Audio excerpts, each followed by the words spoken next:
$1.2 trillion in a single quarter. The M&A winter is over, Maya. We are so back. Are we? Deal volume actually dropped 17%. This isn't a market thaw. It's just a few AI megadeals warping the math. Oh, come on.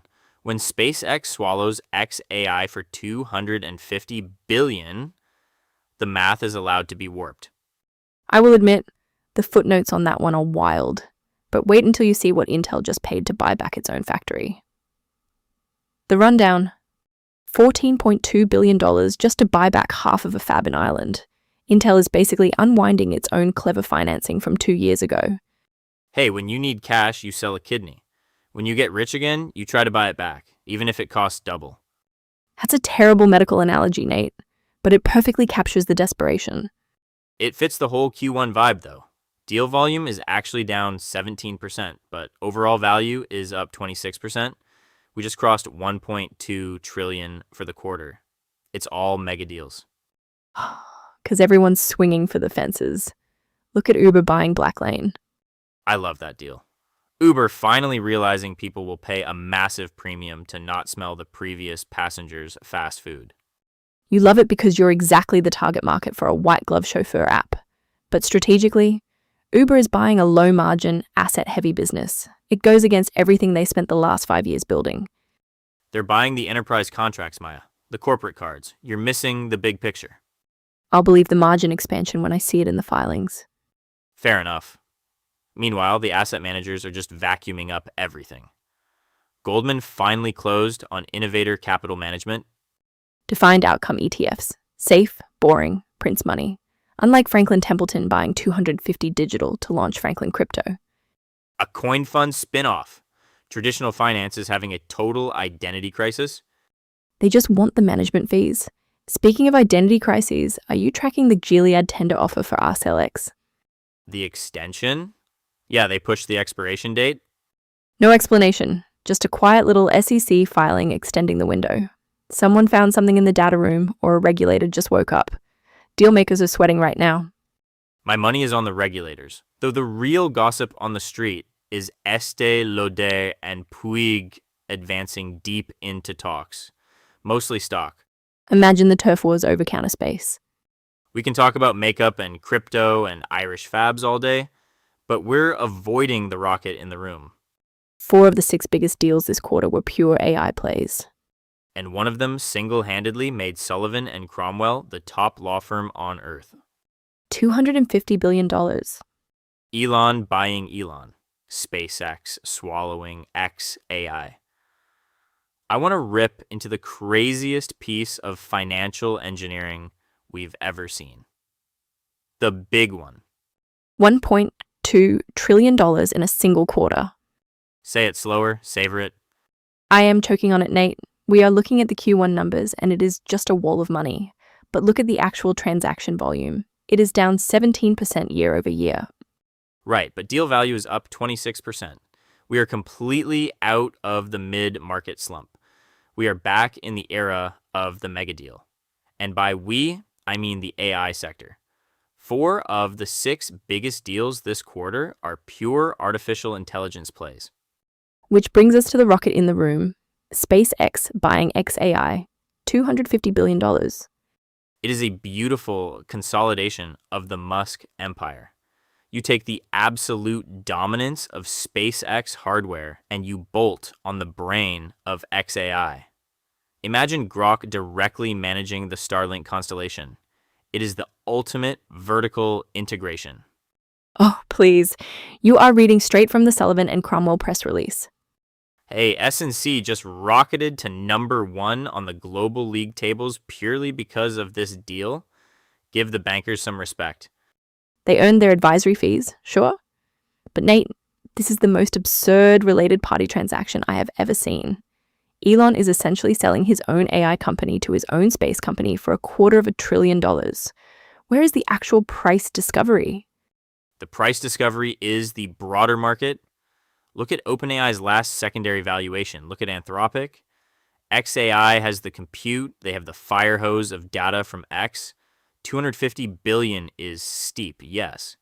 But if artificial general intelligence is achieved, that price is literally a rounding error. A rounding error. You are using the phrase rounding error for $250 billion. Your recovering banker syndrome is flaring up again. I am just saying, if you want to control the future of orbital infrastructure, you need to own the entire intelligence stack. I dug into the structure overnight. The equity swap math here is wild. They are valuing xAI at a massive premium to last year's raise, using almost entirely internal paper. It feels like moving monopoly money from the left pocket to the right pocket just to create a historic headline number. But the headline number works. It signals absolute dominance, and it completely froze the capital markets for anyone else trying to raise in the AI space this week. Because every LP is panicked, trying to figure out if their current AI bets are suddenly obsolete. I will give you that. It is a masterclass in market manipulation. Sorry, market signaling. Exactly. Analysts are calling it a throttle-up moment for M&A. Regulatory fears are easing. Board confidence is back. Board confidence is really easy when the buyer and the seller share the same CEO. I want to see what happens when real companies have to use actual cash to buy things. Funny you mention actual cash, because Intel just found $14.2 billion of it to buy back a massive piece of their Irish fab joint venture. Now that is a structure I actually want to tear apart. Voices and... I'm reading this analyst note calling Q1 a definitive market shift toward larger megadeals. They're hanging their entire narrative on that 26% jump in deal value. Which is completely logical. We just crossed $1.2 trillion for the quarter. That's a massive number. Sure, but you have to read the very next line. Transaction volume is actually down 17%. Because the big fish are finally eating the medium fish. The analysts are literally calling this a throttle-up moment driven by renewed board confidence. Board confidence? Oh, come on, Nate. It's FOMO. Pure artificial intelligence FOMO. Experts are pointing out that 4 of the 6 biggest deals this quarter were just AI land grabs. I wouldn't call the $250 billion elephant in the room a land grab. SpaceX absorbing xAI is highly strategic. It's Elon moving money from his left pocket to his right pocket, and it completely skews the Q1 data. You back out that one single transaction, and your record-breaking value increase totally evaporates. Okay, wow. Tell us how you really feel. I just like math. When volume drops almost 20%, the market isn't throttling up. Everyday companies are still terrified to do normal deals. I disagree. Look at the capital markets space. Regulatory uncertainty is actually easing. Goldman Sachs just officially closed on Innovator Capital Management. Buying an ETF provider is wealth management housekeeping. It isn't a mega deal. Fine, you want to look at a transaction with some actual hair on it? Let's talk about what isn't closing. You mean Gilead quietly extending their tender offer for Arcellx? Exactly. Traders are getting very nervous about that delay. Let's get into the whispers about what might be holding that up behind the scenes. Spill the tea. I am hearing from 3 different people this week that Estée Lauder and Puig are actually doing this. Deep in talks. A predominantly stock-based beauty mega merger. Because integrating 2 massive cosmetic portfolios always goes so seamlessly. It makes strategic sense right now. Look at the data we just got. Q1 transaction volume dropped 17%, but overall deal value is up 26%. We are in a mega deal market. Everyone wants a trophy asset. I do not buy it. Estée Lauder has had enough internal drama lately, and Puig is fiercely protective. Who is actually giving up control in a stock-for-stock combo? The family dynamics alone would require an army of corporate therapists. That is the fun part. The bankers get to play therapist and charge $100 million in advisory fees. Spoken like a true recovering banker. You just missed the chaos. I missed the closing dinners. But speaking of chaos, what is happening with Gilead and Arcellx? They just unexpectedly extended the expiration date on their tender offer. I saw that. Traders are getting incredibly twitchy. The arbitrage spread blew out this morning. You have to wonder if someone else is circling. A white knight coming in at the 11th hour? Oh, come on. You always jump to the sexiest conclusion. It is almost certainly a regulatory snag. The FTC has been breathing down the neck of every single life sciences deal. But an extension with zero explanation?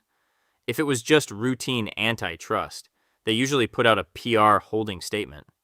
A silent delay screams someone in the boardroom is scrambling. Or someone just forgot to file an HSR form. It happens more than you think. We will keep an eye on the extended window to see if your phantom bidder actually exists. I am telling you, there is another term sheet floating around somewhere. I will happily take your money on that bet. But if you want to talk about massive checks actually clearing, we need to look at what Intel is doing over in Ireland. Tomorrow's radar. Gilead pushing the AskLX tender deadline again is screaming regulatory snag to me. You don't extend when you're this close to the finish line just for fun. Not everything is a massive FTC conspiracy, Maya. Sometimes lawyers just need an extra week to read their own disclosures. Please. I read the footnotes. They're definitely negotiating something quietly on the cell therapy pipeline. I'll bet you a coffee we see an amended filing tomorrow. Make it a cold brew, and you are on. Also tomorrow, RTB Digital finally makes its combined NASDAQ debut. I'm genuinely curious if the street actually cares about ad tech right now. Not when 4 of the 6 biggest Q1 deals were pure AI plays. They care if the cash flow is real. But the gossip I'm tracking tomorrow is Estee Lauder and Puig. Wait, the stock combination whispers? Exactly. 2 massive family-controlled beauty empires trying to agree on an exchange ratio. The ego clashes in that boardroom will be spectacular. I need to see the proxy before I believe those families agreed to share a single ounce of power. But speaking of giant power grabs,